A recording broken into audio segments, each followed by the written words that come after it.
The president of the United States was asked a very simple question. Should Americans be worried about retaliatory strikes from Iran on American soil? He answered, I guess. Like I said, some people will die. These aren't soldiers on the battlefield that Donald Trump's already said are worthy sacrifices for Israel's geopolitical strategy. These are American citizens inside the United States. And according to Trump, that's just the cost of doing business. But that moment is only the beginning of a much larger story. Because as Trump continues to escalate war with Iran and other regions in the Middle East, Republicans are starting to panic. His approval ratings are in the gutter, and even parts of the MAGA movement are openly rebelling against him. Today, we're breaking down Trump's shocking comments, the growing GOP backlash, and why this could become a political nightmare for Republicans in the midterms. This all started with an interview with Time magazine. When asked about whether or not Americans should fear around retaliation attacks on US soil, Trump responded, I guess we expect those things. Like I said, some people will die. This immediately sparked outrage, not just from Democrats who have been very critical of Trump's foreign policy decisions since day one, but also from Republicans within his base.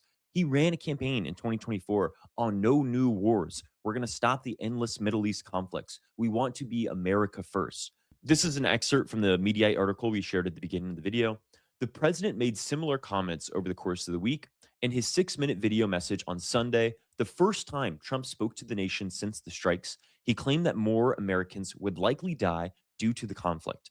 We pray for the full recovery of the wounded and send our immense love and eternal gratitude to the families of the fallen, the president said in the video. And sadly, there will likely be more before it ends. That's just the way it is, likely to be more. That's what he's telling potential US soldiers, those that are serving in the military right now. Trump is openly saying, you might die for Israel, and that's just a sacrifice I'm willing to take. We'll pray for you. Don't worry. As you're dead in the ground, we will pray for you. And this isn't hypothetical. 6 US service members have already been killed from retaliatory drone strikes from Iran. And Trump is willing to continue this conflict and escalate it even more. That's not deterring him in the slightest. These are the same people who made such a big deal when 13 US service members died in the Afghanistan withdrawal in the Biden administration. And now Trump's saying literally endless amounts of military service members are worthy sacrifices as long as Israel gets their objectives done. In the same interview, he floated something even more dramatic. He said that the United States should have a role in deciding who runs Iran after this war. Trump told Cortellessa that he wanted to be involved in choosing the new leader of Iran, a sentiment he also expressed to Axios on Thursday. One of the things I'm going to be asking for is the ability to work with them on choosing a new leader, he said to Time. I'm not going through this to end up with another Khamenei. I wanted to be involved in the selection. They can select, but we have to make sure it's somebody that's reasonable to the United States. So openly saying it's regime change war. He's been saying since day one, no, this isn't regime change. This isn't regime change. We just want to make sure that we are fighting back against the greatest terrorist threat in the world. That is not what this is. He's openly saying not only are they changing regimes, he wants to be the one to select that. He wants to institute a puppet state of America. This is a common tactic with imperialist nations who just want resource allocation from these wars. I mean, not only are war manufacturer and weapons companies profiteering from this conflict, but Donald Trump is also going to be enriching United States mineral supplies by taking over Iran and ensuring that we extract as much as possible to bring back home. That's colonialism 101. Again, this is directly contrary to what Trump ran on in 2024. For nearly a decade, Trump has said that his political brand has been around one phrase, America first. He wants to help the people in America. He's so patriotic and cares about America. That is all political messaging. It is all logos. Because literally the idea of no more endless wars or foreign interventions or global policing all got thrown out the window as soon as Trump took office again. Now Trump is actually in power. The slogan is completely redefined. And the person that's doing the redefining is Trump's closest ideological ally in the administration, Stephen Miller. We've talked about him a lot on this channel. Many videos you can look up Stephen Miller Courier and see what we said in the past. But in a recent Fox News appearance, Stephen Miller argued that America first doesn't mean avoiding foreign wars, even though all 2024 he said the contrary. Instead, he said that it means maintaining global military dominance. That is a complete reversal of the phrase and how it was used during Trump's campaigns. According to reporting from Mediaite, Miller's comments immediately sparked backlash online because critics pointed out the obvious contradiction. The movement that once claimed to oppose endless wars is now defending one, and one that could last for years. The president has made clear that he believes America's awesome military might should be used to protect and defend America's interests, not to surrender the world to our adversaries, to our enemies, to those who could do us harm, not to surrender the world's resources, lanes of commerce, or capacity to keep our citizens safe. No, America first means America will be the greatest, most unquestioned, unmatched power in the world. And it means we will defend American lives. And yes, we will avenge American blood. Iran has waged war against the American people, this regime, for 47 years. Miller's comments received backlash on social media. That's not what America First means, reacted the American conservative senior editor Andrew Day. America First means the United States government, which derives its power and legitimacy from the American people, should advance their interests, not Israel's. In that same article, Trump later went on to say that he coined the phrase America First, which is blatantly untrue. Later on, the slogan America First was used by paleo conservative Pat Buchanan as part of his anti interventionist presidential campaign in 2000, before being revived by Donald Trump's Republican campaign for president in 2016.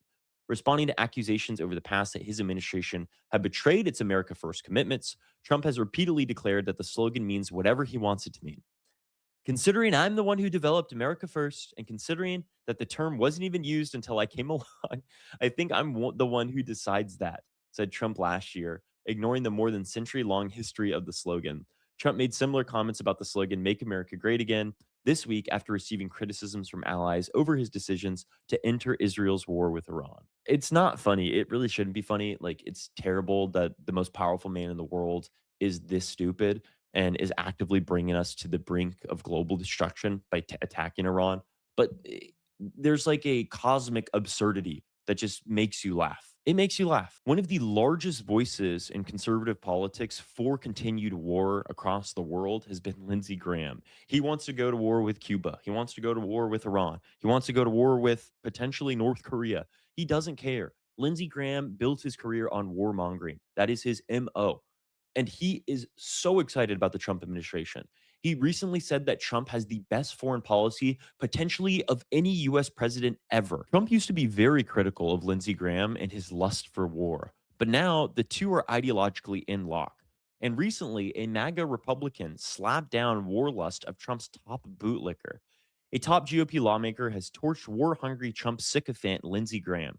Tennessee Republican Representative Tim Burchett dismissed a call Tuesday from the South Carolina Republican to go deeper into President Donald Trump's new war in the Middle East. Graham had called out Trump directly to target Hezbollah in Lebanon alongside Israeli defense forces. Fly with Israel and go after Hezbollah, which has American blood on its hands. Not only take on the mothership of Iran and take the proxy of Hezbollah, Graham demanded while speaking to reporters on Capitol Hill. Burchett, who called Graham a war pimp last June, had a withering response about when asked about his colleague's remarks. Senator Lindsey Graham is now calling for the U.S. to start bombing Lebanon in response to the Hezbollah IDF action, a journalist said. Burchett responded, Lindsey hasn't seen a fistfight he hasn't wanted to turn into a bombing, right? So I just take it with a grain of salt, dude. He turned to another reporter before turning back to the one who told him about Graham's comments and quipped, That's a good quote. Graham was sharply critical of Trump during the 2016 Republican primary, but later became one of his most vocal defenders. Where Trump acted forcefully, Graham backed him.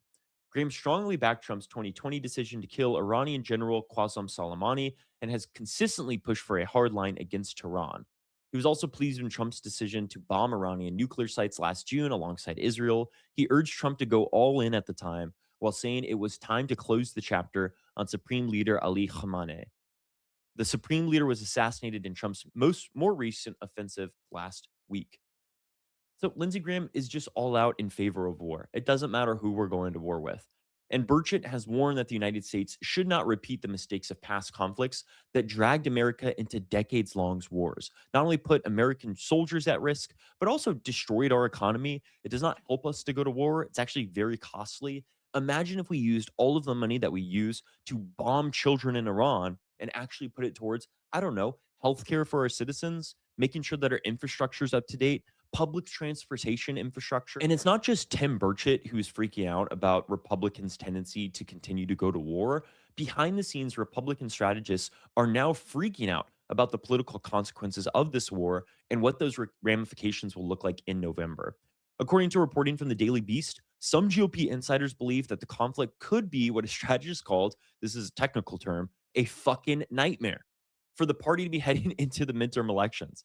The fear is simple. Wars tend to be politically risky. You either get people who are sycophantically in favor of them, as we saw with the Iraq War in 2003, but many Americans now are on the side of, yeah, let's not actually continue international conflicts. We have so many problems here domestically that we should tackle.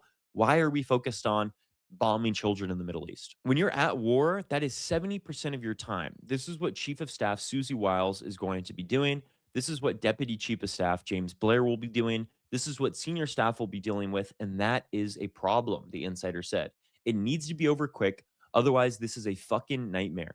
It already is a nightmare because you have MAGA coalition just tearing at the seams. Anything in a game of subtraction right now is fucking disastrous, they added. A new poll from YouGov and The Economist shows that Trump's approval ratings are in the gutter. This is actually the lowest that they've ever been in his second term. The numbers are rough. 38% approve of Donald Trump's job performance, 59% disapprove. That puts his net approval rating at negative 21 points.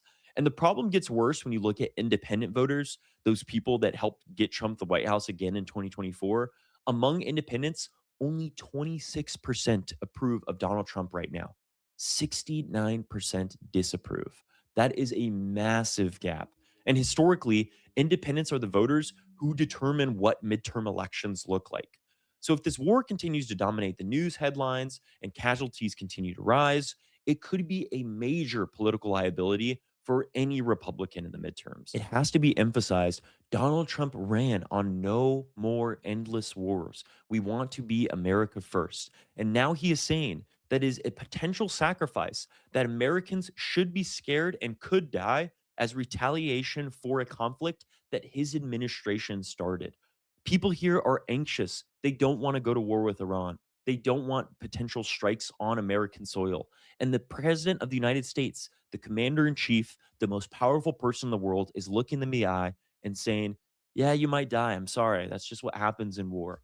This is not America first. And his allies are trying to redefine that America first actually means what Donald Trump says. That is America first. We are not a monarchy. We should not be okay with tyrannical rule. And we should not allow one man to determine what the entire interests of the country are. He is a servant of the people, and the citizens of this country need to remind him of that. Republicans are openly warning that this war could be a disaster for their own party. Okay, they should stop it then. And Donald Trump's approval rating is already in the gutter. The question now isn't what happens in Iran, it's what happens politically here at home. Because if this conflict escalates the way many experts are fearing and predicting that it will, the war abroad could be a political earthquake in the United States.